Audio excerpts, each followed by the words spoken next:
চাকরি প্রত্যাশী ভাই ও বোনেরা, তো দেখতে পাচ্ছেন গণপ্রজাতন্ত্রী বাংলাদেশ সরকার গৃহায়ন ও গণপূর্ত মন্ত্রণালয়ের নিয়োগ বিজ্ঞপ্তি প্রকাশ পেয়েছে।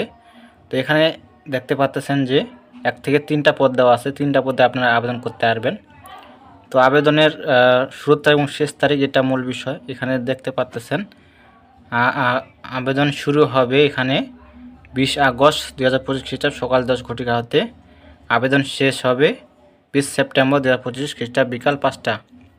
তো এখানে আপনারা শিক্ষা যোগ্যতা অনুযায়ী আবেদন করতে পারবেন। এখানে দেওয়া আছে শিক্ষা যোগ্যতা মাধ্যমিক সার্টিফিকেট, অফিস সহায়ক পদে মেট্রিক পাস থাকলে আপনারা আবেদন করতে পারবেন।